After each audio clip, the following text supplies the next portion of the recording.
जय बागेश्वर धाम सरकार, जय बालाजी सरकार। दोस्तों, आप सभी लोग जानते हैं कि 26 फरवरी 2025 को है महाशिवरात्रि और आप सभी लोगों को महाशिवरात्रि की बहुत-बहुत हार्दिक शुभकामनाएँ।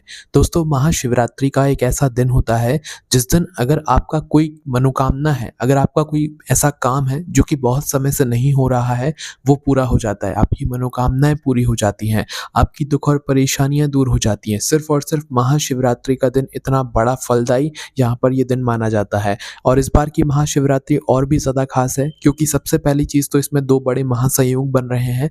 सबसे पहला महासंयोग तो ये है कि इस बार जो महाशिवरात्रि पड़ रही है, ये महाकुंभ की महाशिवरात्रि है। मतलब कि महाकुंभ के मेले का इस दिन आखिरी दिन रहेगा और आखिरी स्नान रहेगा। तो इसलिए पहला महासंयोग तो ये हो गया और दूसरा महासंयोग ये है कि इस बार जो महाशिवरात्रि पड़ रही है, इसके 1 दिन पहले प्रदोष व्रत पड़ रहा है। तो प्रदोष व्रत की बिल्कुल मतलब बाद में पड़ने वाली महाशिवरात्रि का एक बहुत बड़ा महत्व होता है।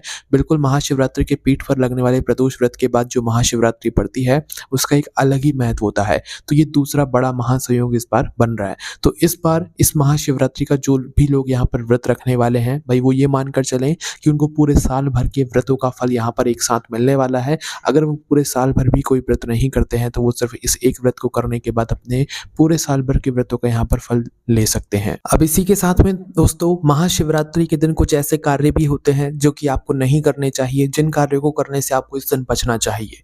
देखिए, महाशिवरात्रि का दिन भगवान शिव जी का सबसे प्रिय दिन होता है और इस दिन अगर हम भगवान शिव जी की थोड़ी-सी भी अर्चना कर लें, पूजन अर्चना कर लें, तो वो हमसे बहुत ज़्यादा प्रसन्न हो जाते हैं और वो हमको बहुत कुछ प्रदान कर देते हैं। तो महाशिवरात्रि के दिन सबसे पहला काम तो ये है कि अगर आप लोग व्रत रख सकते हैं महाशिवरात्रि का, तो आपको व्रत ज़रूर रखना चाहिए। बिना व्रत के महाशिवरात्रि आपको नहीं मनानी चाहिए। अगर आपकी क्षमता है, तो आपको इस दिन व्रत ज़रूर धारण करना चाहिए। इसके बाद में दोस्तों, महाशिवरात्रि के व्रत में आप लोग फलाहार वगैरह कर सकते हैं, पानी भी पी सकते हैं, दूध भी पी सकते हैं, जो आपकी मर्ज़ी हो फलाहार में लेने के लिए, वो ले सकते हैं। बस फलाहार ध्यान रखना एक टाइम ही आपको लेना चाहिए। इसके बाद में सूर्यास्त होने के बाद भी आप लोगों को इस दिन फलाहार नहीं लेना चाहिए। सूर्य रहते-रहते आपको जो भी लेना है, आप वो ले सकते हैं फलाहार के रूप में, ठीक है? इसके बाद में दोस्तों, इस दिन लहसुन प्याज का किसी को भी प्रयोग नहीं करना चाहिए। जो लोग व्रत नहीं रखते हैं, उन लोगों को इस दिन लहसुन प्याज के प्रयोग से बचना चाहिए, वरना भगवान आपसे नाराज़ होते हैं।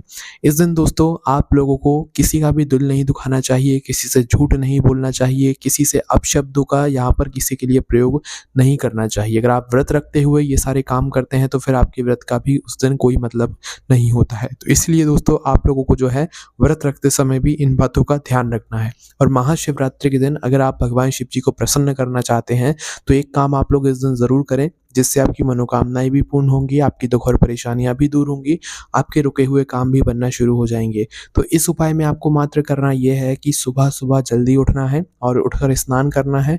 स्नान करने के बाद अपने घर से मात्र 1 लोटा जल आपको यहाँ पर भरना है, ठीक है?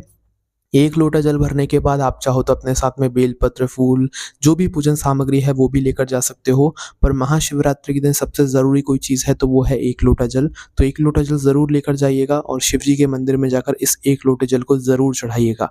अगर इसी 1 लोटे जल में आप लोग जो है त्रिवेणी संगम का जल डालकर ले जाएँ, तो भई बहुत अच्छी बात है। आपके पास ज़्यादा मात्रा में त्रिवेणी संगम का जल है तो भई वो लेकर जाएँ तो और अच्छी बात है। आप उस जल से शिव जी का अभिषेक करें।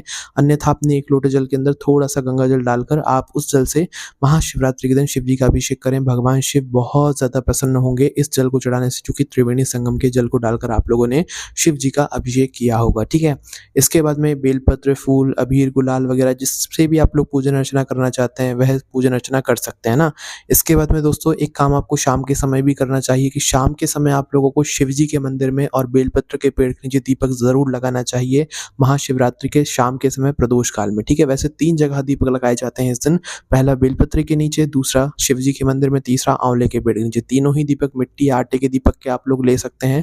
तीनों दीपक के अंदर गोल बत्ती रखकर आपको इन दीपकों को इन 3 जगहों पर जलाकर आने होते हैं। वो भी अपनी माचिस से जलाकर आने होते हैं, किसी और की माचिस नहीं लेना होता है, ठीक है? तो शाम के समय आप ये 3 दीपक जलाएँ और उसके बाद आप खुद चमत्कार देखिएगा कि हाँ, आपके घर में या आपके ऊपर कैसे भगवान शिव जी का आशीर्वाद होता रहता है और सब कुछ धीरे-धीरे करके ठीक हो जाएगा आपके जीवन में, ठीक है? इन उपायों को करने में आपको कोई भी परेशानी आती है, आप हमसे कमेंट करके पूछ सकते हैं, या आपको कुछ बात समझ ना आई हो तो वो भी आप हमसे कमेंट करके पूछ सकते हैं। जय बागेश्वर धाम सरकार, जय बालाजी सरकार।